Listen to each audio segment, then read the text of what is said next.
Well, Josh, first question. Are you an Atlanta Falcons fan? I am actually. I grew up. Well, my grandma is from, or she lived in Atlanta for a while, so I always loved the city there. And then I was a big Mike Vick fan while he was there, so always been a Falcons fan. Kind of renewing my allegiance. I want to get back into it and everything, so I'm watching as much as I can, and we're off to a good start.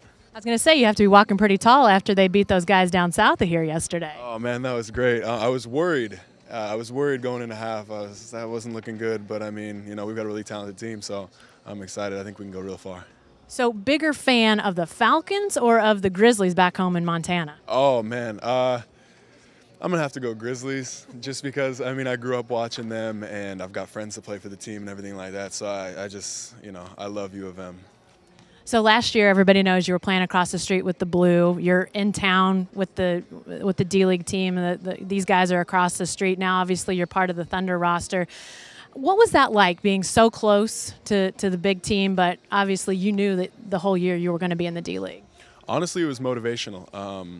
You know, I was still around these guys, and I was still around the main part of the organization, so I looked at it as motivation because I could see how hard they worked, and I could see where I wanted to be one day, and so I used that every single day to motivate me to work harder and harder, and I'm just so happy to be here now.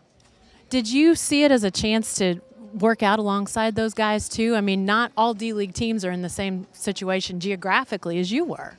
Yeah, absolutely. I mean, with the off season and everything like that, it gave us a chance to work out with those guys and play against them, which makes us better players. When you get to play against, you know, some of the best players in the world, it can really up your game, and so that was really exciting. Okay, so I started out asking about football. Now I got to ask you a question about your summer job, I guess, one day spent directing the kids' orchestra here in town. You look like a natural. Did you ever play an instrument or anything like that? Yeah, I actually used to play trumpet. I was in the band for a few years, so I mean, I've still got a couple of things. I don't know how good I am anymore, but it honestly felt pretty natural. It was nice to get back up there, and I mean, I just love music, so it was really cool to be able to be a part of that. That's got to be kind of a powerful thing to have all that noise coming at you like that. Of course, you're an athlete. Maybe that happens more often than I would think, but that had to be a fun feeling. Yeah, it was great. I mean, you know, when you're down on the court in front of however many thousands of people, it can get loud, but it was great. I mean, those kids were really, really talented musicians, so it was really beautiful to hear, and to be a part of that made me really happy. Did you have to tell Singler to lay off the drums, though? He was too quiet. I was looking back there trying to get him going, but it took him a little while to warm up to it, and he got going at the end. I'll have to ask him about that. Yeah, you should. You should. Okay, lastly, big shots. You've obviously had to hit some in your life, whether in Little League, college, D-League. Do you have a favorite shot that you've hit over all these years in basketball?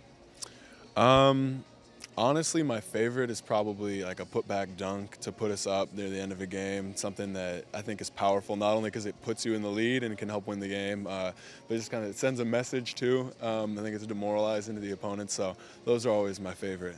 Okay, lastly, I said I'd ask you about your ink. Tell me about this this shoulder tattoo you've got. So, I mean, I'm a religious person, and I've always been fascinated with angels, so I figured that I should get the angel's wings on my shoulder, just to kind of symbolize the angel on my shoulder guiding me and, you know, helping me through life and struggles. So.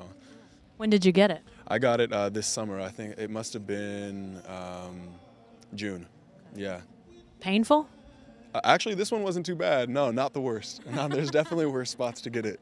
There's some meat there to have. Exactly. The meat kind of takes up all the pain, but there's definitely worse spots to get it. Well, it's one that has a lot of meaning, it sounds like, to you, and one that people will see. That has to really be special for you. Absolutely. I've always been the type to, you know, show off like my religion and my faith and everything like that, and all my tattoos really mean a lot to me. So the fact that people can see it and I can put it out there is really important to me. Cool. Thanks, Josh. Yep. Thank you. All right. Good to see you again. Thanks, Josh. Okay.